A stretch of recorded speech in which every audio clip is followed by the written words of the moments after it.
Buongiorno telespettatori di Tele4, benvenuti all'anteprima del telegiornale delle 13:20. Quest'oggi siamo in compagnia del capitano Michelangelo Ciolini, che è il comandante della compagnia Carabinieri Trieste di Via Ermet, che ringrazio per essere nei nostri studi, e del comandante Diego Guerine, che è presidente del Centro Studi Regionali di Storia Militare Antica e Moderna. Grazie per essere tornato nei nostri studi. Con i nostri due ospiti oggi parliamo di quelle che sono le cerimonie per celebrare i 200 anni dell'Arma dei Carabinieri, cerimonie che culmineranno domani con una grande festa in Piazza Unità. L'appuntamento è alle ore 10. Quest'oggi c'è stato il conferimento della cittadinanza onoraria da parte del Comune all'Arma dei Carabinieri, laddove sono in atto anche due mostre, una inaugurata ieri nella Sala Biasutti del Palazzo della Regione e un'altra invece è stata inaugurata qualche giorno fa, nella Sala Comunale d'Arte di Piazza Unità. Ho detto tutto per quanto riguarda, diciamo così, l'introduzione. Intanto volevo chiedere al capitano Ciolini, visto che me lo diceva poco prima di andare in onda, perché la data del 5 di giugno, che non è la data esatta della fondazione dell'Arma? Esatto, buongiorno a tutti. Sì, la data non è proprio quella della fondazione. Noi domani festeggiamo di fatto il 211° compleanno, il 211° anniversario della data di fondazione del Corpo, che però è stato fondato il 13 luglio del 1814 con la promulgazione di quelle che erano le Regi Patenti, fortemente volute all'epoca dal re Vittorio Emanuele I. In realtà noi festeggiamo l'annuario di fondazione il 5 giugno. 5 giugno perché il 5 giugno del 1920, a seguito della prima guerra mondiale, di tutti quelli che era stato il contributo, soprattutto di sangue, dato dall'Arma dei Carabinieri, è stata concessa la prima nostra medaglia d'oro al valor militare al Corpo. E questo è utile sostanzialmente da sottolineare, perché è vero, noi siamo un corpo di polizia, siamo anche una forza di polizia, ma siamo soprattutto una forza militare. La nostra militarità è sottolineata appunto dal fatto che proprio come data per festeggiare l'annuario di fondazione abbiamo il 5 giugno come ricorrenza della medaglia d'oro al valor militare. Senta, comandante Guerine, le due mostre sono state organizzate, penso anche con il vostro contributo. Sono parecchie realtà che hanno contribuito, no, a realizzare le mostre. Sì, parliamo di quella in Sala Biasutti, perché l'altra è organizzata dall'artista che presenta i suoi quadri. Sì, perché? Perché come centro studi siamo un'organizzazione che raccoglie un sacco di collezionisti e abbiamo delle strutture espositive che mettiamo a disposizione. Ho capito. Avevamo già fatto l'altro anno per i 100 anni dell'Associazione Carabinieri proprio, e quindi con la disponibilità della splendida Sala Biasutti si è riusciti a portare e ad esporre un sacco di materiale veramente interessante, perché ripercorre tutta la storia dell'Arma. Volevo chiedere anche proprio questo, capitano, perché penso che per voi, anche per la gente che visita la mostra, che tra l'altro è allestita, devo dire la verità, molto bene, poi discutevo ieri con alcune persone, in alcuni casi c'è quell'effetto che pare veramente di trovarti di fronte ad una persona, insomma, cioè esatto. I manichini sono veramente fatti bene, però immagino che ci sia in voi anche una certa, come posso dire, una certa emozione a rivedere, ecco, intanto noi possiamo far vedere parte del servizio di ieri, vecchie divise, automezzi, eccetera. Che sensazione si prova? È una sensazione innanzitutto di grande senso d'appartenenza, ma soprattutto di grande del nostro essere fieri di far parte di questa istituzione, di questa che a servizio degli italiani in tutti questi anni, insomma, 211 anni, siamo arrivati, diciamo, siamo un'istituzione che ben prima, insomma, della Repubblica. Della Repubblica, sì, certo. E quindi rivedere questo lungo percorso fa un po' riflettere su quella che è la nostra storia, vissuta sempre accanto per gli italiani, a servizio della cittadinanza. Ci sono anche delle immagini, fra l'altro vedete anche delle fotografie, io sono sempre questa insomma, chi non rimane toccato da quell'immagine. E comandante, come avete scelto eventualmente ciò che è in mostra? No, allora, intanto abbiamo unito quello che è la parte collezionistica di Trieste, e in questo devo citare chi ha creato lo scheletro proprio della mostra, soprattutto con manichini e altro, che è il luogotenente Fabiano Biasci, che è stato ringraziato anche ieri al momento dell'inaugurazione, sì. Esatto, e lui ha raccolto appunto questi manichini. E poi soprattutto da parte del centro è stato portato la modellistica dei mezzi, dei figurini, quindi anche le uniformi storiche riprodotte nel senso, quindi tutto un doppio iter per raggiungere e stimolare la curiosità di chi viene a vedere la mostra.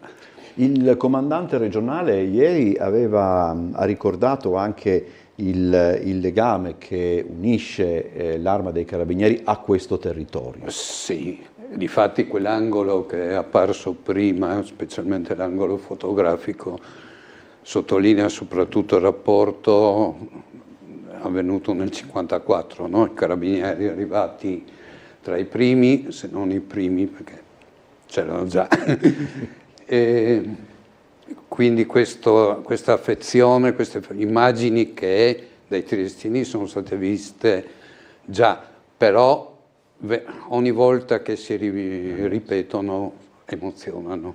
Sì, come diceva lei prima, è un'emozione che chi ha vissuto quelle giornate proprio prova. Beh, un'emozione anche per chi non le ha vissute, magari le ha sentite non le ha raccontare. Vissute, però ecco, allora in quel momento riusciamo a spiegare, perché siamo lì, riusciamo a spiegare cosa abbiamo vissuto, cioè specialmente l'immagine di Piazza Unità. Cioè, ecco, quell'immagine di Piazza Unità, lo specifico, proprio perché sono un po' pignolo e fastidioso in questi casi, non si riferisce al 26 ottobre del 1954, si riferisce al 4 novembre quando venne il Presidente Einaudi e ci fu la comunque in entrambe le giornate, ma soprattutto il 26 ottobre, nonostante la pioggia e la bora, cosa è successo? È successo che avevamo centinaia di migliaia di persone unite dallo stesso spirito. Non si ripeterà mai una piazza del genere.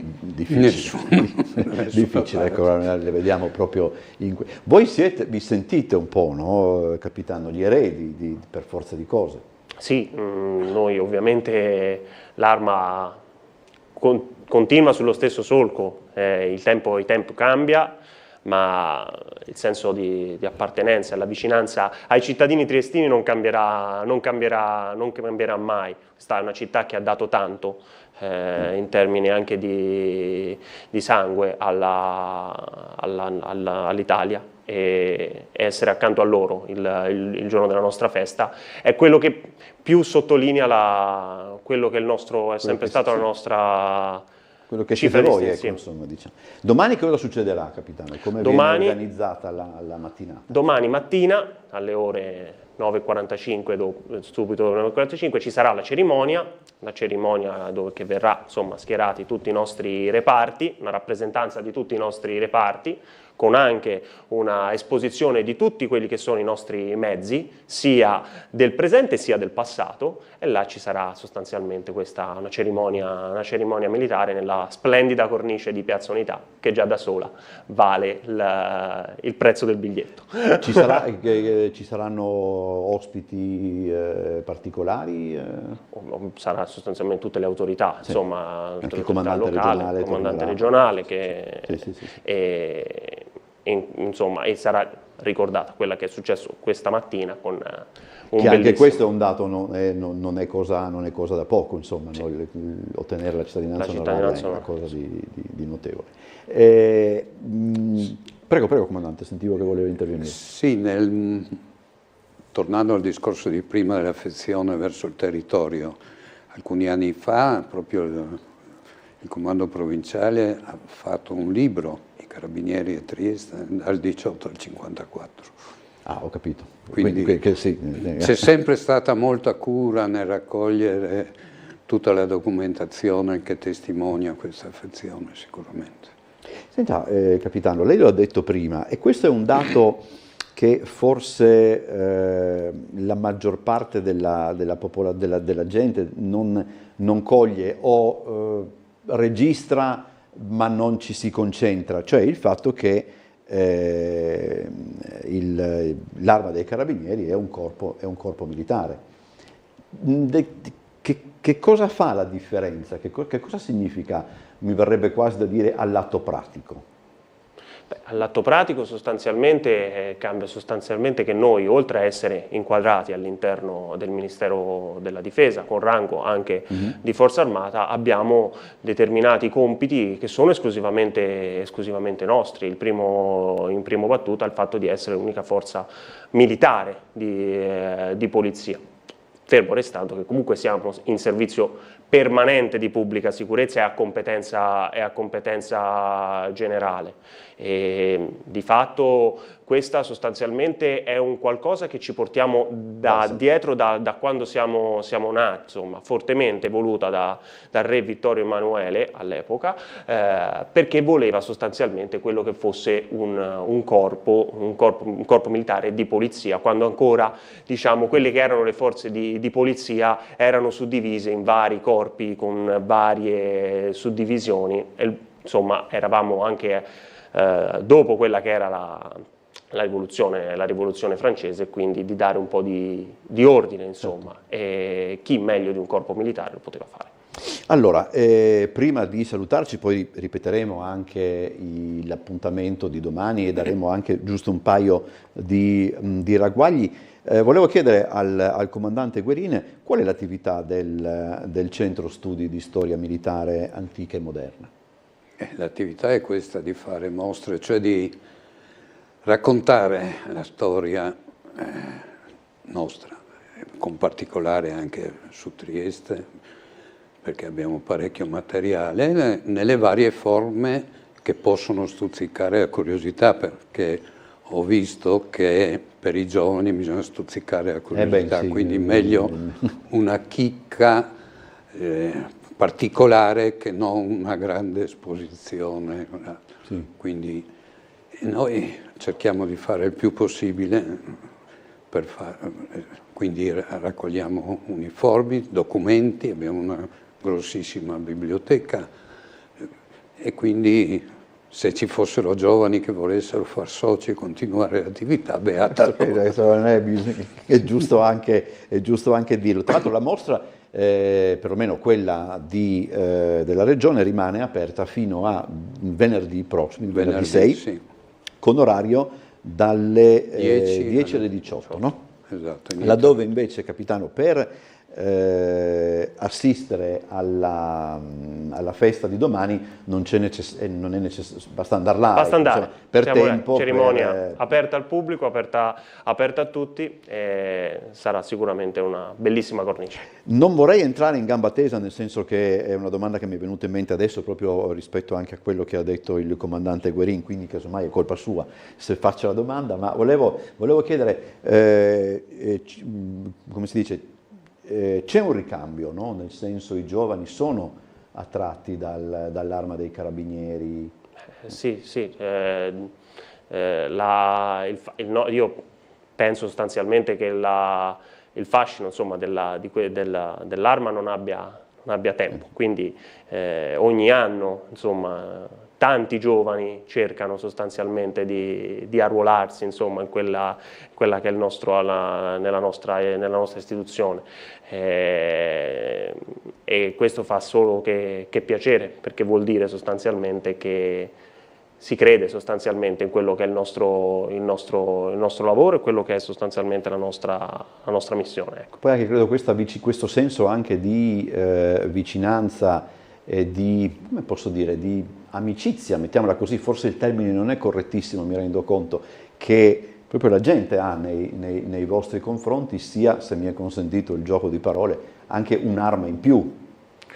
Il fatto di essere tra la gente e in mezzo alla gente sicuramente richiama, e noi fa solo che un grandissimo piacere, è un onore servire in mezzo alla gente e cercare, insomma, di dimostrare quella che è la nostra più sentita vicinanza, ecco, la cosa più bella del nostro lavoro. Ultimissima domanda, proprio avevo tempo, ci sono anche donne carabinieri? Sì, no? ci sono, quindi ormai da qualche anno. È da tanto tempo che giustamente è così.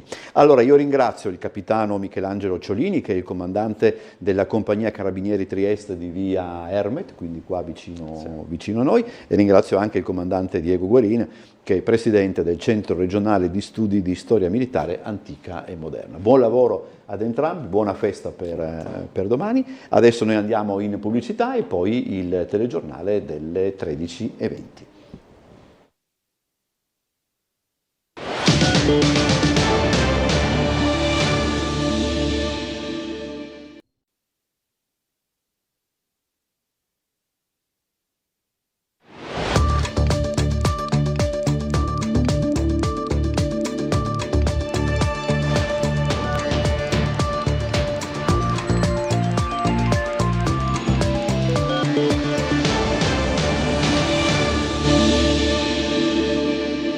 Bentrovati con il telegiornale delle 13:20 di Tele4. Cominciamo questa edizione con la cronaca. Pomeriggio movimentato in zona Piazza Perugino, dove è scoppiata una violenta rissa ieri fuori da un bar. Quasi contemporaneamente un uomo è stato arrestato per aver picchiato una donna in strada. In entrambi i casi determinante è stato l'intervento della polizia locale. Sentiamo. Un uomo picchia la compagna in via Sette Fontane e la polizia locale lo arresta. Poco prima a richiedere l'intervento degli agenti era stata una rissa scoppiata a poca distanza in piazza Perugino. 2 episodi violenti quasi in contemporanea accaduti nei giorni scorsi. La pattuglia del nucleo interventi speciali si stava recando in appoggio ai colleghi impegnati a sedare la rissa quando è stata fermata da un gruppo di cittadini che hanno dato l'allarme. Un uomo stava picchiando una donna in via Sette Fontane. Sul posto gli agenti hanno riconosciuto l'uomo, un 40enne triestino già indagato per maltrattamenti in famiglia, il quale alla vista della pattuglia ha cercato di allontanarsi, togliendosi la maglia in un maldestro tentativo di mimetizzarsi. L'uomo è stato arrestato e condotto al carcere di via Coroneo. Poco prima era scoppiata una violenta lite tra 2 avventori davanti a un bar di piazza Perugino. La pattuglia del NIS si trovava nei paraggi in servizio di prevenzione e controllo antidroga insieme a Conan, il cane da qualche tempo in forza alla polizia locale. Le grida e il frastuono di tavolini e sedie rovesciate provenienti dal pubblico esercizio hanno immediatamente attirato l'attenzione degli agenti che con non poca fatica sono riusciti a immobilizzare il presunto aggressore, che opponeva una strenua resistenza, e a accompagnarlo infine alla caserma San Sebastiano per le pratiche di rito. Al termine l'uomo è stato denunciato a piede libero per percosse e resistenza pubblico ufficiale. Dimentica la porta di casa aperta e riceve la visita dei ladri. È successo ieri pomeriggio attorno alle 13:10 in un'abitazione di via San Giacomo in Monte. Sul posto è intervenuta una pattuglia dei carabinieri. I ladri hanno rubato gioielli il cui valore è ancora da quantificare. Stando a quanto si apprende, i malviventi potrebbero essere stati ripresi dall'impianto di videosorveglianza di cui è dotato l'ingresso della palazzina. Ci spostiamo ora in Consiglio Comunale, dove ci attende Laura Buccarella, perché oggi comincia la cosiddetta maratona in Consiglio per l'approvazione della variante sulla cabinovia. Buongiorno Laura. Buongiorno Bernardo, buongiorno anche ai nostri telespettatori. Hai detto bene, da studio ci troviamo all'interno dell'aula del Consiglio Comunale dove sta per iniziare, era previsto l'inizio all'1, c'è qualche minuto di ritardo, la maratona sulla variante, per l'approvazione della variante che riguarda proprio la cabinovia, il tratto, l'accesso nord, quindi il tratto della cabinovia che dovrebbe passare secondo il progetto su Bosco Bovedo. Ci sono diversi consiglieri comunali, c'è anche tra il pubblico una folta rappresentanza dei comitati Ovovia che poi questo pomeriggio continueranno a manifestare, daranno vita a una nuova manifestazione contraria proprio alla realizzazione di quella che definiscono un'opera impattante e inutile. La variante approda all'aula dopo un percorso lungo, circa 5 anni, articolato anche con precedenti provvedimenti ambientali, 5 ricorsi che sono tuttora pendenti al TAR. I lavori sono convocati sia per oggi, per questo pomeriggio, quindi si andrà per tutto il pomeriggio a discutere di questa variante, ma anche per le giornate di domani e dopodomani con inizio alle 9 in sedute straordinarie, ma difficilmente 3 giorni basteranno ad esaurire tutti i lavori, perché pensate sono previste 3.136 osservazioni e opposizioni presentate dai cittadini, dai residenti che sono ad esempio a rischio di esproprio, e ben 260 emendamenti da parte delle opposizioni in Consiglio Comunale. Quindi questa discussione arriva fra l'altro in un clima all'interno della maggioranza anche abbastanza diviso dopo il caso dell'asilo nido di Roiano e quindi le discussioni che sono nate intorno all'apertura dell'asilo nido e l'affidamento ai privati, come sappiamo. Ci si aspetta una seduta abbastanza movimentata, così ci hanno detto almeno gli esponenti delle opposizioni che abbiamo già sentito nel pre-seduta, mentre alcuni esponenti della maggioranza si sono augurati che invece il dibattito sia il più sereno possibile, pur nel rispetto naturalmente dei rispettivi ruoli tra maggioranza e opposizione. Quindi fra pochissimo dovrebbe iniziare la seduta, per il momento è tutto e vi restituisco la linea. Grazie a Laura Buccarella, come abbiamo visto dall'interno della sala del Consiglio Comunale, dove si attenderà per questi 3 giorni, ma probabilmente si andrà anche alla prossima settimana per arrivare all'approvazione o meno di questa variante della cabinovia. 3 impianti sportivi triestini invece saranno completamente riqualificati grazie a un contributo regionale di quasi 800.000 euro. Gli interventi interesseranno le strutture della scuola Biagio Marin di Campo Cologni e di San Luigi, con lavori che puntano a migliorare l'offerta sportiva nei quartieri e rendere gli spazi più moderni e accessibili. Sentiamo. Trieste investe nello sport di quartiere e lo fa con un bel colpo, quasi 800.000 euro ottenuti dalla Regione su finanziamento proposto da Fratelli d'Italia, primo firmatario Claudio Giacomelli, per rimettere a nuovo 3 impianti sportivi fuori dal centro storico. L'annuncio è arrivato dall'assessore comunale allo sport Elisa Lodi. Si parte dalla scuola Biagio Marin in via Marco Praga, dove verranno rifatti i campi da pallavolo e basket, la pista di atletica, le pedane per i salti e anche gli spogliatoi. Un lavoro da 490.000 euro che restituirà agli studenti e ai residenti un impianto moderno e funzionale. Al Draghicchio di Campo Cologna in via Mendola tocca ai 3 campi da tennis, nuova pavimentazione, coperture rinnovate e un impianto pronto a tornare a pieno ritmo con un intervento da 213.000 euro. Infine il campo di San Luigi in via Felluga, qui il vecchio campo da calcio a 7 sarà completamente rifatto con un manto in erba sintetica di ultima generazione, nuovo sottofondo, canalette e porte. Spesa prevista 493.000 euro. Un ringraziamento alla Regione Friuli Venezia Giulia e soprattutto al consigliere capogruppo Claudio Giacomelli per questa iniziativa che permette al Comune di ottenere ed aver ottenuto dei importanti finanziamenti per 3 strutture sportive periferiche. Non si ferma il lavoro del Comune di Trieste, andiamo a intervenire quest'anno con risorse certe al Pala Rubini piuttosto che al Pala Chiarbola con la sistemazione della palestrina. Andremo avanti col progetto di riqualificazione completo del Grezzar, del Ferrini. Il contributo regionale copre circa 2/3 dei costi, il resto lo metterà il Comune. Un investimento concreto per migliorare gli spazi dove tanti triestini ogni giorno fanno sport, si incontrano e vivono il proprio quartiere. Considerato che i centri storici dei comuni capoluogo hanno un boom economico e turistico straordinario, che noi vogliamo senz'altro proseguire, dobbiamo prendere atto però che non si può abbandonare i nostri quartieri dove vivono la maggior parte dei triestini, e considerato che Trieste non può diventare nel Disneyland, nel Las Vegas, ma deve guardare i propri abitanti, abbiamo varato questa misura che da un lato serve a riqualificare i cantieri, dall'altro tramite i campi sportivi una misura anche rivolta ai giovani, di inclusione sociale, ai ragazzi, dare qualche cosa da fare, e quindi è veramente una misura di cui siamo estremamente orgogliosi. Ci colleghiamo ora con la sala operativa della Polizia Locale per le ultime sulla viabilità e le segnalazioni. Buongiorno l'ispettore Martini. Buongiorno a tutti. Prego. Sì, oggi abbiamo avuto una mattinata piuttosto intensa, abbiamo avuto varie richieste di varia natura e di conseguenza abbiamo fatto vari interventi sparsi su tutto il territorio cittadino, molte rimozioni, alcuni incidenti stradali, ma tutto cose di routine, niente di particolare. Allora, volevo segnalare per la giornata odierna e soprattutto per la serata, allora è previsto in via Vigniti all'altezza del Civico 28 uno scavo urgente per la Cegas, e dalle ore 20 un altro scavo in via Dalviano all'altezza del Civico 17, sempre uno scavo urgente per Cegas.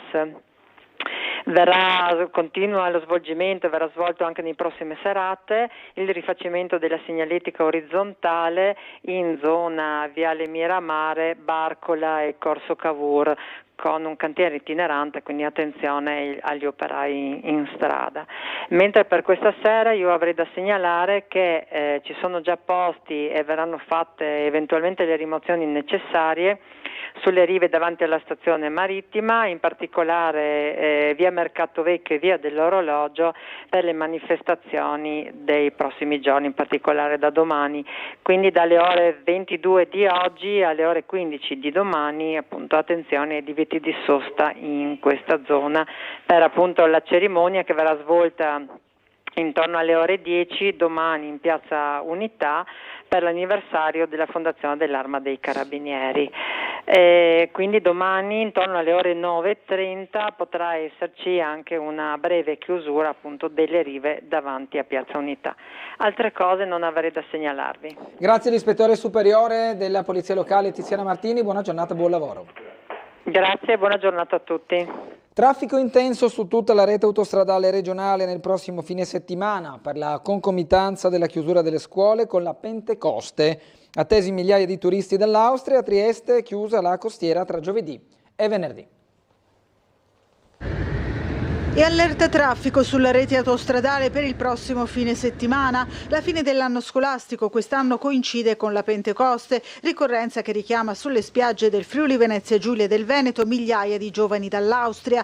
A questo si somma il concerto di Cesare Cremonini, previsto domenica 8 giugno a Lignano Sabbiadoro. Già a partire da venerdì 6 giugno, stando alle previsioni elaborate da Autostrade Alto Adriatico, si potrebbero registrare per tutta la giornata code e rallentamenti lungo la tangenziale di Mestre in direzione Trieste per le partenze dei primi turisti. Traffico da bollino rosso, ovvero particolarmente intenso, per sabato 7, quando oltre alle code previste in mattinata sulla tangenziale di Mestre, sempre in direzione Trieste, si potrebbero verificare incolonnamenti e rallentamenti sulla A4 in entrambe le direzioni, sia al mattino che al pomeriggio, in prossimità degli svincoli in direzione del mare e in uscita alla barriera dell'Isert. Situazione da bollino giallo con traffico sostenuto, quella che si prospetta invece nella giornata di domenica 8 giugno, con possibili code e rallentamenti al mattino sull'autostrada A4 in entrambe le direzioni, sempre in prossimità degli svincoli verso i litorali, e alla sera soprattutto al casello di Ratisana per il concerto.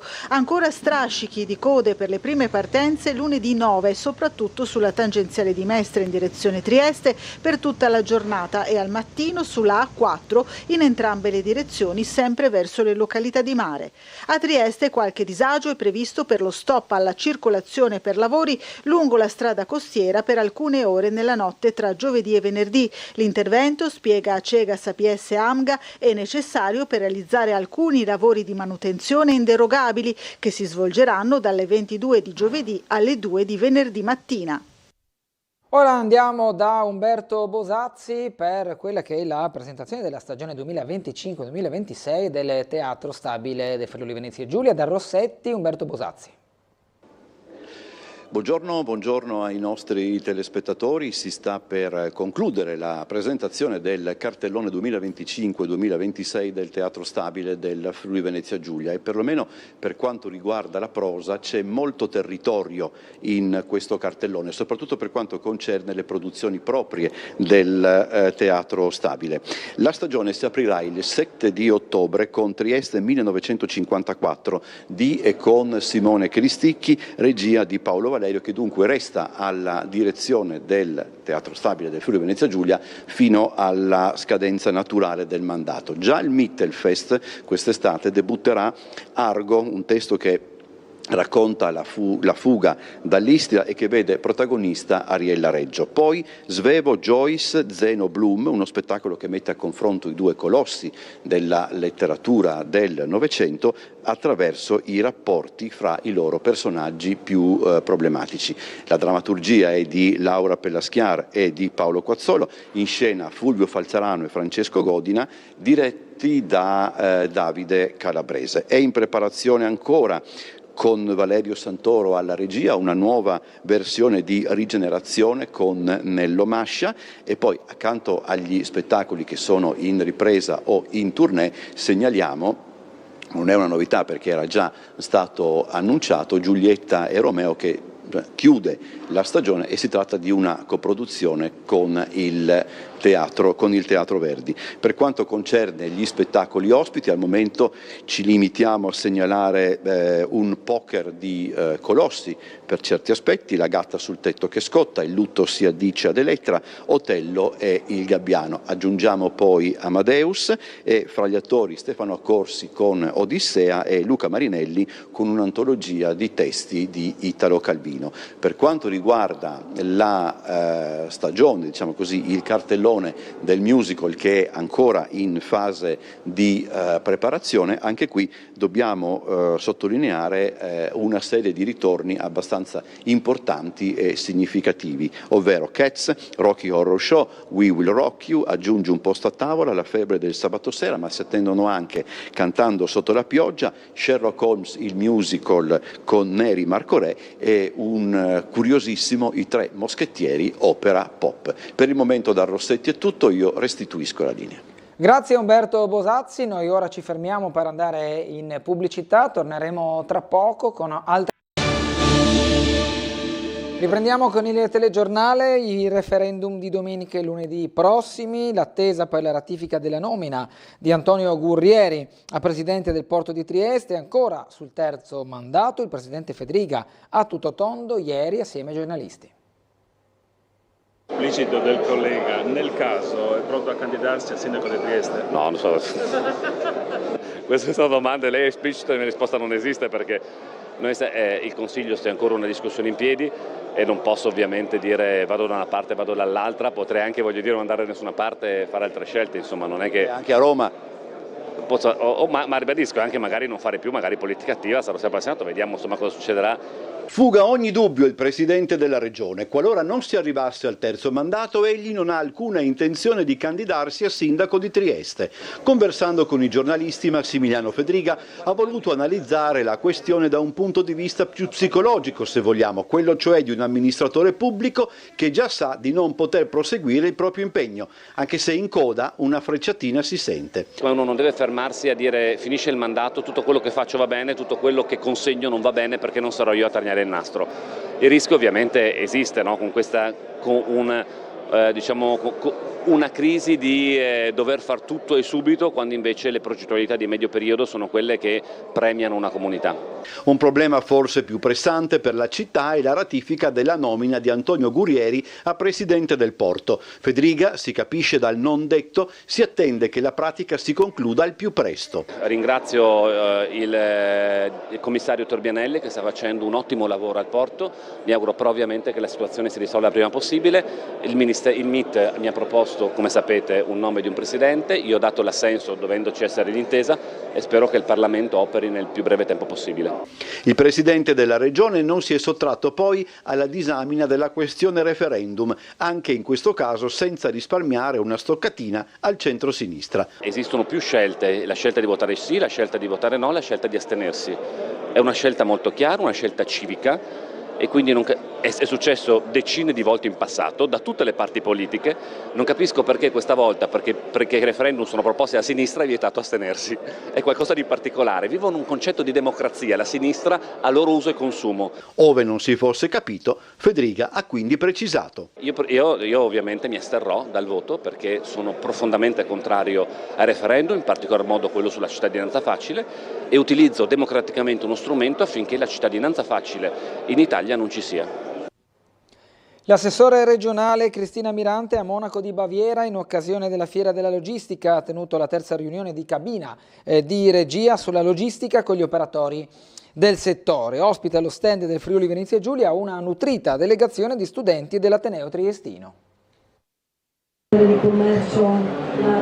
Assessora Mirante, seconda giornata di incontri a Transport Logistic, oggi si è tenuta la terza riunione della cabina di regia della logistica. Sì, una riunione fondamentale che precede la manovra di assestamento della Regione, soprattutto a livello normativo per una serie di richieste che vengono fatte. In primis stiamo lavorando per la chiusura dell'H4 che avverrà a partire da metà agosto per dare un supporto al sistema dell'autotrasporto dell'Isontino, ma in generale per sostenere comunque tutto il sistema regionale.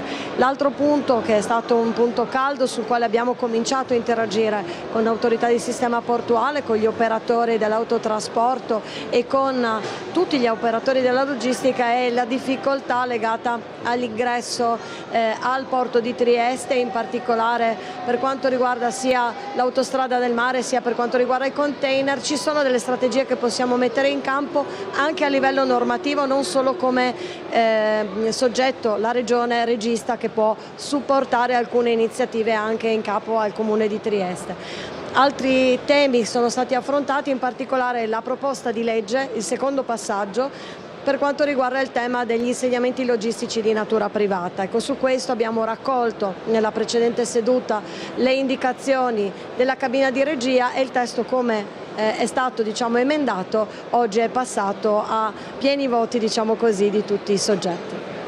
Presente nello stand del Friuli Venezia Giulia anche una delegazione dell'Università di Trieste con una trentina di studenti afferenti a diversi corsi di laurea specialistica. Corsi di laurea in economia e in ingegneria che l'Università di Trieste ha promosso a favore di una professione connessa col sistema logistico. Ci sono tantissimi posti di lavoro di alta specializzazione che si stanno aprendo in tutta la nostra regione, dai porti agli interporti, ma anche le aziende private insediate nel nostro territorio, per cui questa iniziativa dell'Università è molto favorevole e di conseguenza averli ospiti è stato importante per dargli una prima infarinatura di conoscenza proprio della realtà del Friuli Venezia Giulia. La proposta di legge di Fratelli d'Italia che consente di destinare una quota di alloggi ATER ad appartenenti alle forze dell'ordine è stata illustrata ieri mattina dal capogruppo in Consiglio regionale Claudio Giacomelli. Peculiare, secondo il presidente dell'ATER di Trieste, Daniele Mosetti, la situazione triestina. Passata con l'unanimità dei voti del centrodestra, in Consiglio è stato illustrato oggi un emendamento di Fratelli d'Italia che propone, pressoché a costo zero, di destinare una quota di alloggi ATER in locazione agli appartenenti alle forze dell'ordine. Un segno concreto di riconoscimento e anche di ringraziamento agli appartenenti alle forze dell'ordine, soprattutto i giovani che escono magari dalla scuola di polizia o dall'Accademia ai Carabinieri, Guardia di Finanza, escono con uno stipendio base che gli permette di vivere bene magari in certe zone della Puglia. Trieste, ad esempio, invece è una zona molto molto cara. Il dispositivo prevede la messa a disposizione di tali alloggi anche in deroga ad eventuali graduatorie e requisiti, in una percentuale non superiore al 10% degli alloggi disponibili.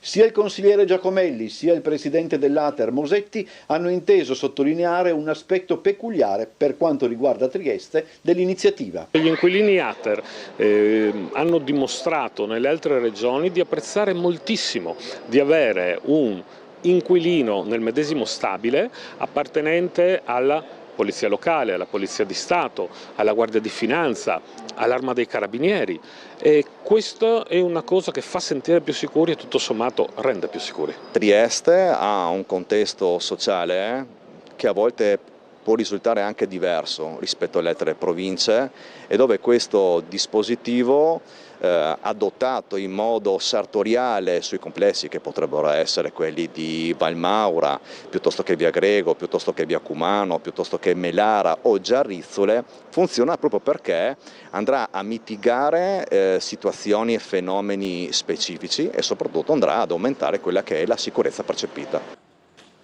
È in attesa che le celebrazioni dell'Arma dei Carabinieri culminino con la grande cerimonia in Piazza Unità, quella di domani mattina. Ieri nella sede della Regione è stata inaugurata una mostra che racconta anche i cambiamenti dell'Arma nel corso degli anni. Sono 4 le sezioni in cui è divisa l'esposizione ospitata nel Palazzo della Regione in occasione dei festeggiamenti per i 211 anni dell'Arma dei Carabinieri, storica, documentale, uniformologica e modellistica. Inaugurata stamani, a pochi giorni di distanza dalla mostra in Sala Comunale d'Arte, l'esposizione, secondo il Presidente della Regione Massimiliano Fedriga, è anche testimonianza del forte rapporto fra l'Arma e la popolazione. Un rapporto che in qualche modo l'esposizione intende ricostruire attraverso i ricordi personali o di famiglia o le sensazioni che si colgono soffermandosi davanti ad un mezzo o ad un uniforme. Sensazioni che speriamo possano essere colte nel vedere questi uniformi, questi modelli, questi documenti.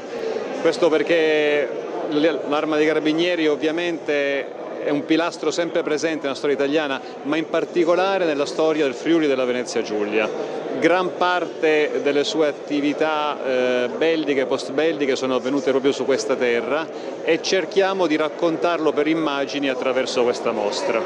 La mostra, che illustra i cambiamenti dell'Arma nella storia, accompagna le celebrazioni per il 211 anni dei Carabinieri, che culmineranno in Piazza Unità il 5 giugno. Già domani il Comune consegnerà all'Arma la cittadinanza onoraria.